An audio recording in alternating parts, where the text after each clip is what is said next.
ఈ విజయవాడ ఉత్సవంలో పాల్గొంటున్న అందరికీ నమస్కారాలు. మీ అందరికీ ఈ నవరాత్రి సందర్భంగా విజయదశమి శుభాకాంక్షలు. అమ్మ దుర్గమ్మ మల్లేశ్వర స్వామి ఆశీస్సులు మనందరికీ ఉండాలని, అన్యాయాన్ని, అక్రమాన్ని, అత్యాచారాన్ని, అవినీతిని దునిమాడే యొక్క శక్తిని ప్రజలందరికీ, ప్రజాప్రతినిధులందరికీ, ప్రభుత్వాలకు ఇవ్వాలని నేను ఆ దుర్గమ్మను మల్లేశ్వర స్వామిని ప్రార్థిస్తున్నాను. విజయవాడ ఉత్సవంలో పాల్గొనడం, మిమ్మల్ని అందరికీ కలవడం చాలా సంతోషం. నాకు చెప్పారు ఇవాళ విజయవాడ ఉత్సవం ప్రారంభమవుతుంది, లోకేష్ గారు ఈ కార్యక్రమంలో పాల్గొంటున్నారు, మీరు మధ్యలో ఒక రోజు వస్తే బాగుంటుంది సార్ అని ముఖ్యమైన రోజు అన్నారు. నేను నా క్యాలెండర్ దాదాపు ఒక నెల 2 నెలల ముందు ఫిలప్ అయిపోతుంది. అందుకని నేను చెప్పానయ్యా ఖాళీ లేదు, ఉంటే ఈరోజే ఉంది, లోకేష్ బాబు నా పర్వాలేదులే, మా బాబు ఇద్దరం కలిసి మాట్లాడతాం, ఇబ్బంది లేదని చెప్పాను నేను. అని ఈరోజు ఇక్కడికి వచ్చేటికి అవకాశం లభించింది. ఈ మంచి కార్యక్రమాన్ని ఏర్పాటు చేసిన మరి కేశినేని శివనాథ్, చిన్ని పేరేమో చిన్ని, కార్యక్రమం పెద్ద, ఈ మంచి కార్యక్రమాన్ని మంచిగా ఏర్పాటు చేస్తున్న చిన్నిని నేను మనందరి తరఫున హృదయపూర్వకంగా అభినందిస్తున్నాను. అలాగే వారితో పాటు సహకారం అందిస్తున్న శ్రీ ముత్తవరపు మురళి తదితరులకు కూడా అభినందనలు తెలియజేస్తున్నాను. మురళి గురించి నేను ఎక్కువ మాట్లాడను, ఎందుకంటే ఆయన మా కుమారుడికి వియంకుడు, అది ఎక్కువగా మాట్లాడడం మంచిది కాదు. ఒకవైపు దసరా నవరాత్రుల సందర్భంగా ఆధ్యాత్మిక వాతావరణం, మరోవైపు మన సంస్కృతిని తెలియజేసే ఇలాంటి ఉత్సవం వెరసి విజయవాడ నూతన శోభను సంతరించుకుంటుంది. ఇంద్రకీలాద్రి మీద వెలిసిన దుర్గమ్మ దర్శనానికి ఈ నవరాత్రుల్లో దేశ విదేశాల నుంచి ఎంతోమంది భక్తులు విచ్చేస్తూ ఉంటారు. ఈ సమయంలో ఒకే నగరం ఒకటే సంబరం అనే నినాదంతో నిర్వహిస్తున్న ఈ కార్యక్రమం దసరా ఉత్సవాలకు మరింత శోభను తీసుకొస్తుంది. విజయవాడ గొప్పతనాన్ని ప్రపంచానికి కూడా తెలియజేస్తుంది నా అభిప్రాయం. ముఖ్యంగా ఈ సమయంలో ఏర్పాటు చేస్తున్న సాంస్కృతిక కార్యక్రమాలు తెలుగువారి వైభవాన్ని కళ్ళ కట్టేలా నిర్వాహకులు చొరవ తీసుకోవాలని సూచిస్తున్నాను. ఈరోజు వేదిక పైన రాష్ట్ర మంత్రులు, అలాగే మన యొక్క పార్లమెంట్ సభ్యులు, శాసనసభ్యులు అందరూ కూడా ఒకే వేదికపై వచ్చి ఈ విజయవాడ ఉత్సవాన్ని నిర్వహించడం చాలా సంతోషకరం అని చెప్పని నేను భావిస్తూ వారందరికీ కూడా అభినందనలు తెలియజేస్తున్నాను. దాంతోపాటు నేను చూస్తున్నాను, ప్రముఖులు విజయవాడ నగరంలో చాలా కాలం నుంచి ప్రజాసేవలో తరిస్తున్న, వివిధ రంగాల్లో పేరు ప్రఖ్యాతులు కాస్తున్నట్టు పెద్దలను కొందరిని పిలిచి పైకి వాళ్ళని సన్మానించే మంచి కార్యక్రమం కూడా ఏర్పాటు చేశారు. చాలా సంతోషం. ఎప్పుడు కార్యక్రమాలు చేపట్టినా మంచి ఉద్దేశంతో, మంచి భావనతో, మంచి చేసే వాళ్ళని మనం గౌరవించుకుంటూ ముందుకు వెళ్ళాల్సిన అవసరం ఉంది. కళా, సాహిత్యం, భాషా రంగాల్లో విశేషమైన చరిత్రకు సాక్ష్యంగా నిలిచిన విజయవాడ తెలుగువారి చరిత్రను మనకందరికీ కళ్ళకు కడుతుంది. 1953లో డాక్టర్ తుమ్మలపల్లి హరినారాయణ పంతులు గారు స్థలం దానం ఇవ్వడం ద్వారా తుమ్మలపల్లి వారి క్షేత్రయ్య కళాక్షేత్రం నిర్మాణం ప్రారంభమైంది. దశాబ్దాలు చుట్టుపక్కల ప్రాంతానికి చెందిన వేలాది కళాకారుల ప్రదర్శనకు, కార్యక్రమాలకు ఇదొక చక్కని వేదిక అయింది. 2015లో నేను కేంద్ర మంత్రిగా ఉన్న సమయంలో ఈ కళాక్షేత్రం యొక్క చరిత్రను దృష్టిలో పెట్టుకొని ఆధునీకరణ కోసం 2 కోట్ల రూపాయల నిధులను విడుదల చేసిన విషయం కూడా నాకు ఇంకా బాగా గుర్తుంది. నేను కేంద్ర మంత్రిగా ఉన్నప్పుడు నా దృష్టిలో నేను చంద్రబాబు గారికి కూడా చెప్పాను, విజయవాడ, గుంటూరు, ఇప్పుడు మనం నిర్మాణం చేయబోయే అమరావతి, ఇవన్నీ కలిపి కూడా అమరావతే. ఎందుకంటే చారిత్రాత్మకమైన ప్రత్యేకమైన విభేదానికి ఉంది. ఒక రాజధాని విజయవంతం కావాలంటే ఎడ్యుకేషన్, ఎంటర్టైన్మెంట్, ఎంప్లాయ్మెంట్, ఈ ఆపర్చునిటీస్ లేకపోతే రాజధాని అభివృద్ధి చెందదు. అందువల్ల వాటిని దృష్టిలో పెట్టుకొని అటుపక్క గుంటూరు, ఇటుపక్క విజయవాడ, ఈ మధ్యలో కృష్ణమ్మ పక్కన ఈ అద్భుతమైన ఒక నగరం ఏర్పాటు చేస్తే చాలా బాగుంటుందని ఆ రోజు మేము భావించాం. ఆ కార్యక్రమాన్ని ఇవాళ ముఖ్యమంత్రి చంద్రబాబు నాయుడు గారు ముందుకు తీసుకెళ్తారు, చాలా సంతోషం.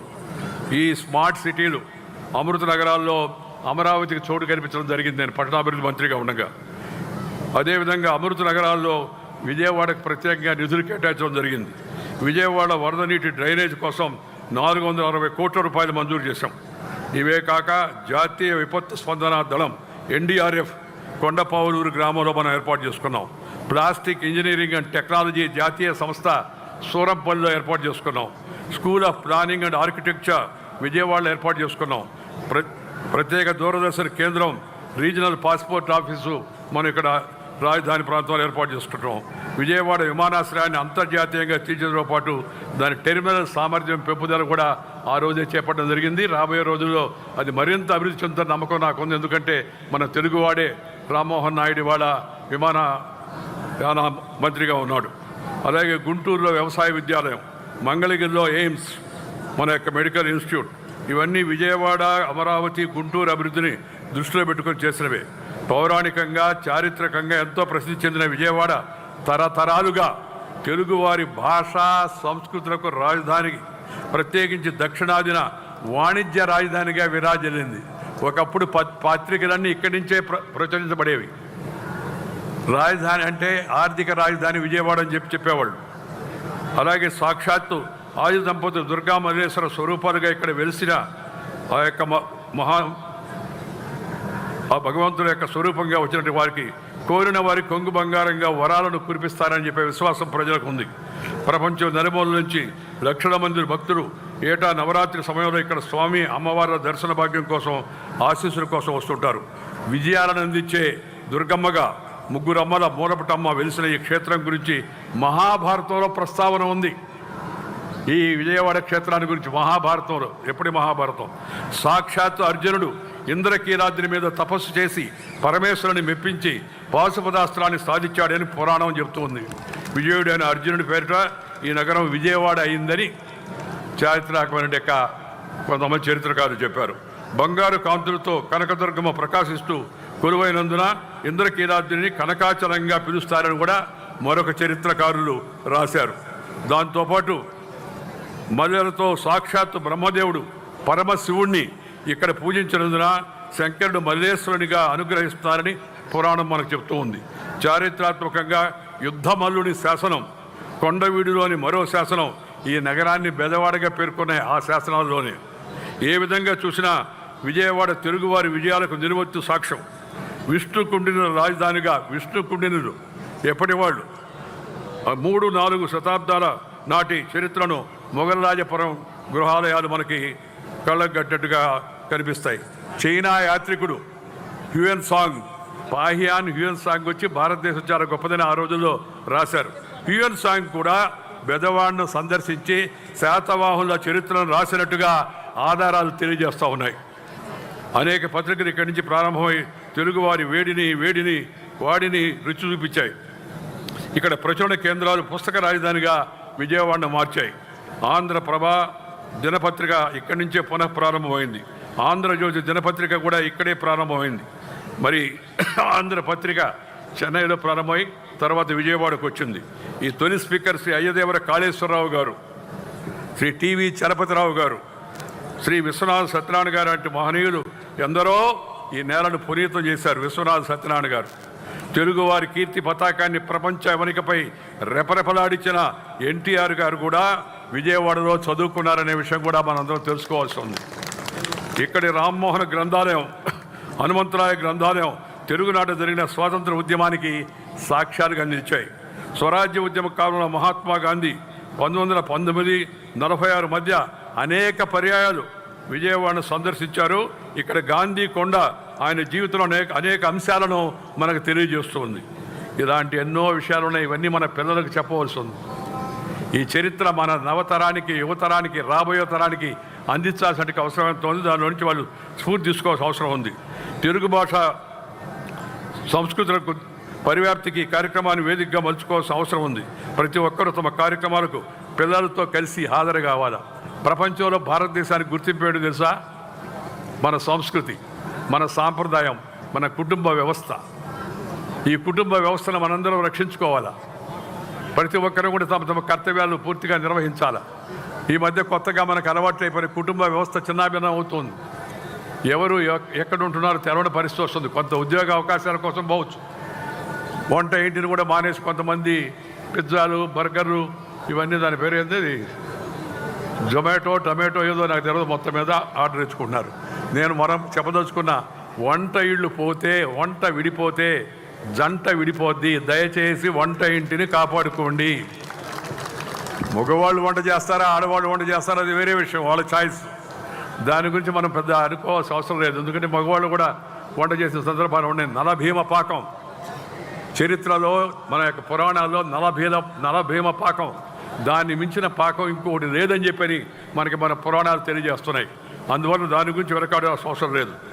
మనిషిని సంఘటితంగా కట్టి ఉంచే మొదటి గొలుసు మాతృభూమి అయితే, రెండవ గొలుసు భాష. మనిషినే కాదు తరాలను సైతం కలిపే గొప్ప శక్తి భాష సంస్కృతులకు ఉంది. అందుకని భాష పోతే శ్వాస పోయినట్టే అనే విషయాన్ని గమనించుకొని అందరూ దయచేసి మన మాతృభాషను కాపాడుకోండి. మొదట అమ్మ భాష, ఆ తర్వాత పరాయి భాష. ఇంగ్లీష్కి మనం వ్యతిరేకం కాదు, ఇంగ్లీష్ కూడా నేర్చుకోవాలి, ఇంగ్లీష్ కూడా చదువుకోవాలి, హిందీ కూడా చదువుకోవాలి. దేశంలో పైకి వెళ్ళాలంటే, మన ఊరు దాటి ఢిల్లీకి వెళ్ళాలంటే హిందీ రావాలా, ప్రపంచంలో ఎక్కడికైనా వెళ్ళాలంటే ఇంగ్లీష్ రావాలా. అందుకని ఆ భాష కూడా నేర్చుకోవాలి. కానీ అసలు భాష పునాది అమ్మ భాషలో ప్రాథమిక విద్య ఉండాలని చెప్పి నేను తరగతి కోరుతూ ఉన్నాను. దాంతోపాటు ప్రభుత్వానికి కూడా చెప్పాను, నేను బాబు గారికి కూడా చెప్పాను, ప్రభుత్వ ఉత్తర్వులు తెలుగులో ఇవ్వండి. ఎందుకంటే ఉండేది తెలుగు వాళ్ళకి ఇంగ్లీష్ రాదు. ప్రభుత్వంలో ఉండే వాళ్ళకి కొంతమంది రాకపోతే వాళ్ళు తెలుగు మాస్టర్లను పెట్టించుకొని వాళ్ళ ద్వారా ఉత్తర్వులు తయారు చేసి తెలుగులో ఉత్తర్వులు ఇవ్వండి. సంతోషం, నేను ఇవాళ చూశాను తెలుగు భాషలో ఉత్తర్వులు ప్రభుత్వం ఇస్తూ ఉంది, చాలా సంతోషం. కానీ అసలు ఉత్తర్వు తెలుగు భాషలో ఉండాలా, కాపీ దాని ప్రతి ఇంగ్లీషులో ఉండాలి. ఎందుకంటే మనం తెలుగు వాళ్ళం, ఇంగ్లీష్ వాళ్ళం కాదు, భారతీయులం. ఈ విషయాన్ని అందరూ దయచేసి గుర్తుపెట్టుకోవాల్సిన అవసరం ఉంది. కళలు, జీవన విధానాలు, విలువలు, సాంప్రదాయాలు, విశ్వాసాలు అన్నీ కూడా మన సంస్కృతిలో ఒక భాగమే. అందువలన ఈ ఉమ్మడి భాగస్వామ్యంతో నిర్వహించే కార్యక్రమం చాలా మంచిది. అన్నీ ప్రభుత్వమే చేస్తుందని ప్రభుత్వం వైపు చూడకుండా, చంద్రబాబు నాయుడు గారు ఉన్నారు ఆయన చూసుకుంటాడు అనుకోకుండా, ప్రజలకు కూడా భాగస్వామ్యం కావాలని అంటే పబ్లిక్ ప్రైవేట్ పార్ట్నర్షిప్తో ఈ కార్యక్రమాన్ని